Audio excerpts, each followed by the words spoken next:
கீரை குட்டி சாப்பிடு, பூ சாப்பிடு. சாப்பிடுங்க. தங்க பிள்ளை நல்லா படுத்து தூங்கிட்டு இருந்துச்சு. போயிட்டு அண்ணாவோட ரூமில் போயிட்டு நல்லா தூக்கம். சரியாக சாப்பிடவே இல்லை. கொஞ்சோண்டு சாப்பிட்டுட்டு போயிட்டா. அவளுக்காக எடுத்து வச்சிருக்கு. இப்போ தான் வந்து சாப்பிடவே செய்கிறா பாருங்க. தங்கப்பிள்ளை அவ்வளோ தூக்கம். இந்த மாதிரிலாம் தூங்கவே மாட்டா. எந்திரிச்சு எப்பயுமே வந்து ஃபுட்டுக்காக வந்து நிற்பா. என்னன்னு தெரியல, இன்னைக்கு சரியான தூக்கம் தூங்கியிருக்கா. ஜாரா பார்க்குறா, என்ன இவ்வளோ வேகமாக சாப்பிட்றா இவ அப்படின்னு சொல்லிட்டு. இன்னும் ஜாராலாம் ரொம்ப பொறுமையாக சாப்பிடுவா. அதனால் பார்க்குறா, என்னடா இது இப்படி சாப்பிட்டுருக்கா இவ. சாப்பிடு சாப்பிடு. ஐயே வாயிலெல்லாம் ஒட்டி இருக்கு தங்க பிள்ளைக்கு. கீழே முடியலெல்லாம் ஒட்டி இருக்கு செல்லக்குட்டிக்கு. தண்ணி குடித்தாலும் அப்படி தான், கீழே ஃபுல்லாக ஒட்டிட்டு தண்ணி ஃபுல்லாக அப்படியே கீழே அப்படியே நின்றுட்டே இருக்கும். அப்புறமா கொஞ்ச நேரம் கழித்து அவங்களே வந்து தொடச்சி விட்டுக்குருவாங்க.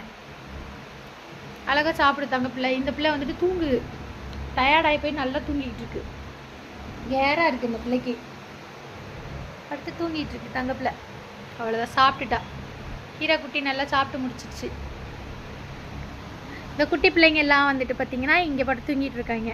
எல்லா குட்டீஸும் இதுக்குள்ளே தான் இருக்காங்க பாருங்க. எல்லாரும் இங்கே தான் இருக்காங்க. ஐயே இந்த அம்மா பாரு, கேலிக்கோவை பாரு, கேலிக்கோவை நாக்க நீட்டி அப்படியே உள்ள தள்ளுறா. ஒருத்தனோட